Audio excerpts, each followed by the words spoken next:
Well, welcome back to my channel. Today, I want to talk to you guys about bullet sorting and sort of the method I use in doing so. It's pretty common knowledge out there that most of the top shooters, like in F class and bench rest and that sort of thing, well, or at least F class. Can't really say for sure I know what all the bench rest guys do, but as far as F class goes, most people tend to believe that sorting bullets by overall length, being the entire, length of the bullet, like so, is the best way of sorting bullets. And this is kind of how I've came up with doing it. My method involves using a set of digital calipers, and let me get them out here. And I really like these. They have a really large display.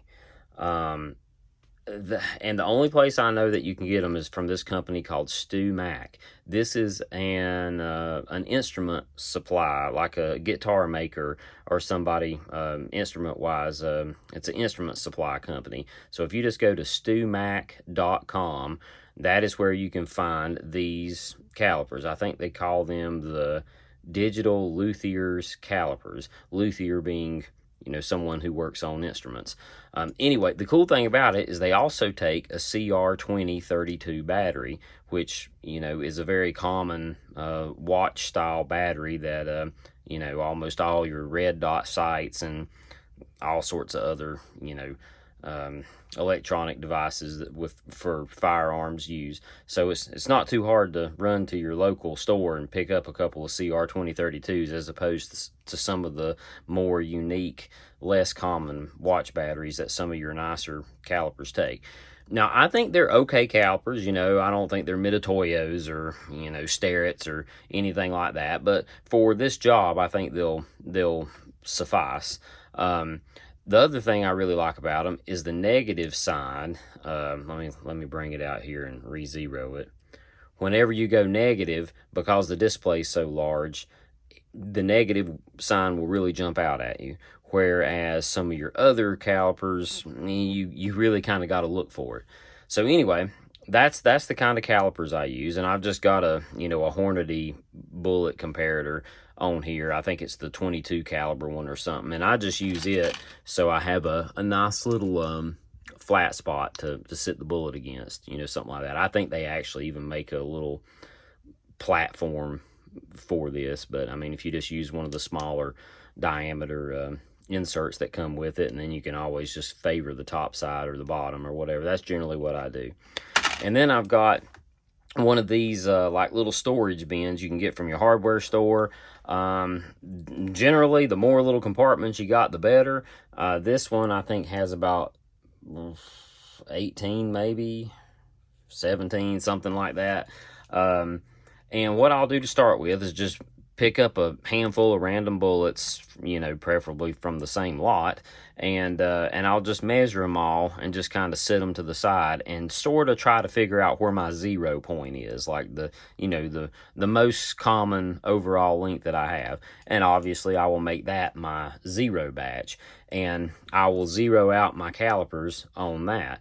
And like this batch here was a +8. So if I could take this, let's see, I'd need to, we'll start out right here. We'll see if I can get the calipers to go to +8. There we go. Now I will re-zero this out, and now my calipers should be zeroed back to this box.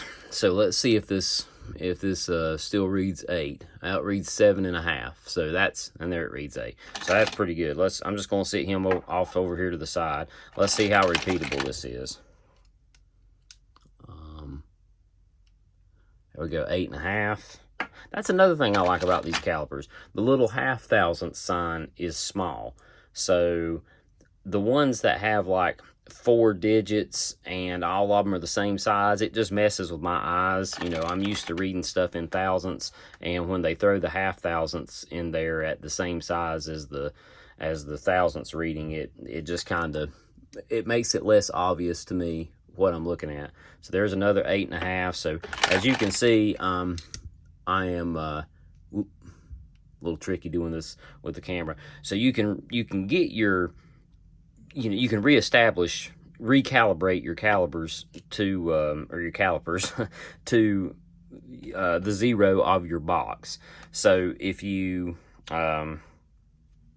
say you spill them, or get some a little mismatched or whatever, or your caliper battery goes dead and you need to start over again, that's sort of one way you can reset the whole thing. So anyway, that's sort of my process there. And of course, if you wanted to go base to ogive, then you'd use the same principle, just using the correct caliper. So I'm going to switch to another video that I made with sort of like my little GoPro setup, showing you exactly how I do this. And it don't take all that long. You can do probably 500 in, I don't know, maybe 30 minutes or something like that, doing it this way. And so I don't really do this for 600 yards and in. This is mainly just what I do for 1,000-yard matches and that sort of thing, because I really don't know if bullet sorting is that big of an advantage unless you're shooting, beyond 600 yards. But that's just my personal opinion, and that is subject to change in who knows how near a future. But anyway, that's what I'm doing at this point in time. So if you are interested in sorting some bullets, take a look at this next video here, and this might give you an idea on how to sort them. And of course, the cool thing about the box, like I had this labeled 190 MK, which is for Match Kings, is I've had these things in here forever. And the nice thing about it, you can just shut the lid, lock it up, put it up on the shelf, and then get them out the next time you're loading. And I don't reject any of my bullets. I shoot them all. I just shoot them in order. So if I had this whole thing full, I'll start out up here and I'll load all these, then I'll load these, and then load these, and I just make sure I shoot them in order. I put them in my ammo boxes in the correct order. That way I'm not like shooting a bullet that's this length and then coming down here and shooting one that's this length, and then I might be shooting that length again and then this one, and at least they're all in order. So if there is a change, or if if it does affect the point of impact on target, at least it's only going to do it very incrementally, in a way that hopefully you can keep up with it and adjust for it, rather than just all erratic. So anyway, thanks again for watching, and I'm gonna flip to the footage of me sorting all these bullets.